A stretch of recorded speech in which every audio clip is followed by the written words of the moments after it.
तो hello friends, welcome back to my channel. और friend, आज के इस वीडियो सीरीज में हम लोग बात करने वाले हैं बाइनोमियल प्रोबेबिलिटी डिस्ट्रीब्यूशन के बारे में। बेसिकली बाइनोमियल थ्योरम आपने सुना होगा, क्लास 12 के अंदर ये चैप्टर है, परमुटेशन कम्बिनेशन वाला।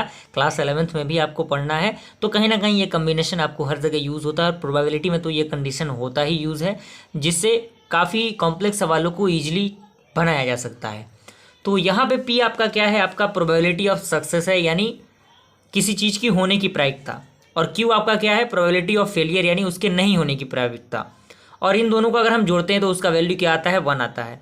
और एन टाइम रिपीट करता है कोई भी आपका स्टेटमेंट। मान लीजिए किसी भी हमें मान लीजिए एक पासा को फेंकना है, तो पासा को फेंकने के लिए एक बार फेंकिए या फिर 2 बार फेंकिए या फिर 3 बार फेंकिए, जितना बार आपका टर्म कहेगा। तो हो सकता है कि एक बार में 1 आए, दूसरे बार में 1 ना आए। तो इसे डिफरेंट टाइप ऑफ सक्सेस क्या होते हैं, आपके सैंपल स्पेस बन सकते हैं। तो उसके लिए जो बेसिकली फॉर्मूला ड्राइव होता है पी आर का, परमुटेशन वाला कंसेप्ट यहाँ से, तो N C R into P का पावर आर इंटू क्यू का पावर एन माइनस आर, जहाँ पे एन का वैल्यू आपका 0 से अप टू एन टर्म तक हो सकता है। और फ्रीक्वेंसी जो एफ आर होगा वो N into P of R के बराबर होगा। और जहाँ पे एन क्या है, रिपीटेशन ऑफ एक्सपेरिमेंट, यहाँ पे जितने बार आपका रिपीट होगा कंसेप्ट उतने बार हम क्या करेंगे, इसको यूज़ करेंगे। एक कंसेप्ट यहाँ पे आता है, find mean and standard deviation of the binomial distribution. Clear, यानी हमें क्या करना है, स्टैंडर्ड और मीन क्या करना है, बाइनोमियल डिस्ट्रीब्यूशन को फाइंड आउट करना है। तो by the definition of binomial distribution, आपका डेफिनेशन क्या है, ये है P R is equal to N C R P का पावर आर क्यू का power N minus R. And mean और फर्स्ट मूवमेंट, जिसे हम लोग एम और म्यू1 डैश से रिप्रेजेंटेट करते हैं, is equal to summation of R is equal to 0 to N into R into P of R. अब यहाँ पे क्या करेंगे, पी ऑफ आर के वैल्यू को रखेंगे, आपका आर एज इट इज रहेगा। यहाँ पे आपका आर एज इट इज है N C R into P का पावर आर क्यू का पावर एन माइनस आर। यहाँ पे आपका क्या हो जाएगा, लिमिट 1 से एन टर्म तक हो जाएगा। और यहाँ से आपका जो लिमिट होगा 1 टू एन, यानी R is equal to 1 to N into R into आपका एन सी आर का फॉर्मूला क्या होता है, N factorial R factorial N minus R factorial. आप फैक्टोरियल को इस तरह से भी रिप्रेजेंटेट कर सकते हैं, उससे कोई बाउंडेशन नहीं है। और आपका पी का पावर आर इंटू क्यू का power N minus R as it is रहेगा।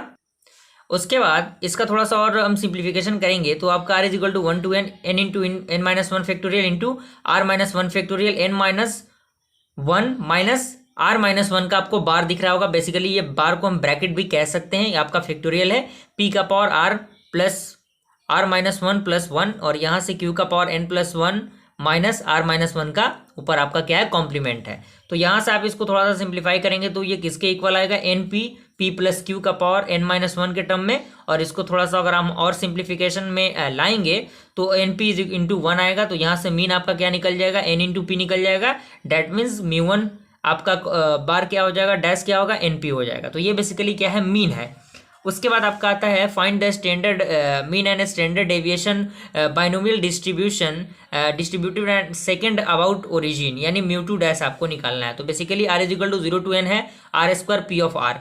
आर का पी ऑफ आर का आपको वैल्यू पता होगा, ये आपका वैल्यू है। अब कुछ नहीं करना है, इसको थोड़ा सा सिंप्लीफाई कर देना है। तो यहाँ पे R factorial N minus R factorial P का पावर आर क्यू का पावर एन माइनस आर। यहाँ से आपका r is equal to 1 to N होगा, आपका r into R minus 1 into N factorial divided by R factorial N minus R factorial. और यहाँ से p का पावर r q का पावर n माइनस आर। और यहाँ से थोड़ा सा और इसको सिंप्लीफाई करेंगे तो ये सेपरेट हो जाएगा। और सेपरेट हो गए ये सारे टर्म क्या होंगे, एक दूसरे के साथ इंटरचेंज कर लेंगे। और इंटरचेंज होने के बाद यहाँ से अगर आप और थोड़ा सिंप्लीफाई इसको करेंगे तो एन फैक्टोरियल इंटू पी का पावर आर इंटू क्यू का power N minus R divided by R minus 2 factorial into N minus R factorial plus N P. यहाँ पे अगर हम इसको तोड़ें यानी ब्रेक करने की कोशिश करें तो N into N minus 1 N minus 2 factorial divided by R minus 2 factorial N minus 2 minus R minus 2 का आपका कॉम्प्लीमेंट फैक्टोरियल पी का पावर आर इंटू 2 प्लस 2। यहाँ से आप इसको थोड़ा सा सिंप्लीफाई करेंगे, आपका ये टर्म पूरा एक ही साथ है। और यहाँ से सिंप्लीफिकेशन करने के बाद ये आपका टर्म आएगा। और इसको अगर हम थोड़ा सा और एन के टर्म में लिखने की कोशिश करें तो ये आपका इतना आ जाएगा। और यहाँ पे कुछ नहीं है, बस सिंपल सा सिंप्लीफिकेशन है। थ्योरी आपको सॉल्व करना आना चाहिए, किसी भी इक्वेशन को सॉल्व करना आपको पता होना चाहिए। और उसके बाद हम इसको सॉल्व करेंगे तो आपका म्यू1 डैश क्या आएगा, म्यू2 dash n square p square plus N p q आपका आएगा। ओके, क्वेश्चन आपका कह रहा है कि a coin tossed 4 times, what is the probability to getting 2 heads. And second आपका कह रहा है एटलीस्ट 2 हेड, यानी हम एक कॉइन को क्या कर रहे हैं, 4 बार उछाल रहे हैं। तो पहला कंडीशन ये है, हमें प्रोबेबिलिटी निकालना है 2 बार हेड आने की प्रायिकता क्या होगी, और दूसरा आपका है कम से कम 2 बार हेड, यानी कम से कम 2 बार हेड होना चाहिए। ज़्यादा से ज़्यादा 3 भी हो सकता है, 4 भी हो सकता है, 5 भी हो सकता है, 6 भी हो सकता है, जितना आपका कहेगा अकॉर्डिंग टू नंबर, लेकिन एक नहीं होना चाहिए। तो यहाँ पे हमने पी मान लिया, probability to getting head, and P is equal to 1/2 हुआ, तो हेड ना होने की प्रायिकता क्या होगी, 1/2 होगा। तो यहाँ पे आपका N इजिकल टू 4 दिया हुआ है। उसके बाद हम क्या करेंगे, by the binomial probability distribution P of R is equal to NCR into P का पावर R इंटू Q का पावर N माइनस R। यहाँ से फर्स्ट कंसेप्ट कहता है प्रोबेबिलिटी टू गेटिंग 2 हेड्स, यानी 2 हेड, यहाँ पे नंबर के साथ ही पता चल रहा है 2 हेड, यानी R इजिकल टू 2 हम पुट करेंगे, तो 4C2 into P square into Q का पावर 4 - 2, यानी आप इसको ब्रेक करेंगे तो 4 इंटू 3 हो जाएगा, divided by 2 into 1 into P के जगह पे हम क्या करेंगे 1/2 पुट करेंगे, तो 1/2 का होल स्क्वायर इंटू क्यू की जगह पे हम क्या करेंगे 1/2 पुट करेंगे, तो यहाँ पे 1/2 का होल स्क्वायर हो जाएगा। अब कुछ नहीं करना है, इसको सिंप्लीफाई कर देना है। इसको सिंप्लीफाई करने के बाद जो आपका वैल्यू आएगा वो वैल्यू आपका 3/8 आएगा। उसके बाद सेकंड इसी के अंदर है कि probability to getting at least 2 head, यानी कम से कम 2 हेड। तो ज़्यादा से ज़्यादा कितना हो सकते हैं आपके, 2 तो होंगे ही, साथ ही साथ 3 भी हो सकता है, 4 भी हो सकता है, यही आपके प्रोबेबिलिटी बन सकता है। तो यहाँ पे और है, तो और के लिए हम क्या करते हैं, प्लस सिंबल का यूज़ करते हैं। अब कुछ नहीं करना है, बस फॉर्मूला पे सेट कर देना है। ये पूरा टर्म आपका अलग है, ये पूरा टर्म अलग, ये पूरा टर्म अलग, यानी ये 2 के लिए, ये 3 के लिए, ये 4 के लिए। अब क्या करना है, बस वैल्यू को पुट कर देना है। जैसे जैसे आप वैल्यू को पुट करेंगे तो आपका आंसर 0.6875 आपका फाइनली आंसर आएगा।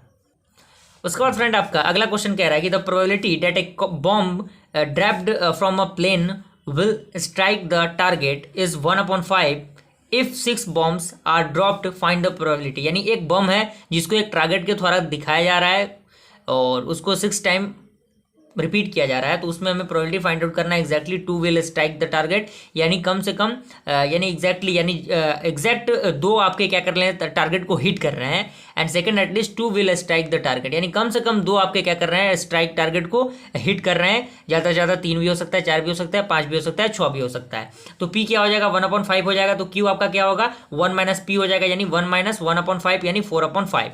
N इजिकल टू आपका 60 दिया हुआ है, पहला कंडीशन क्या कर रहा है एग्जैक्टली 2, यानी R इजिकल टू 2 हम ले लेंगे, तो आपका क्या हो जाएगा N6 है, यानी 6C2 into P square into Q का पावर 6 - 2, यानी क्यू का पावर 4। क्यू का वैल्यू आया हुआ है आपका 4/5, तो 4/5 का पावर 4, 1/5 का पावर 2। यहाँ से हम इसका मल्टीप्लीकेशन करेंगे कॉम्बिनेशन वाले फॉर्मूला के अकॉर्डिंग, तो यहाँ पे 0.246 आपका आंसर आ जाएगा।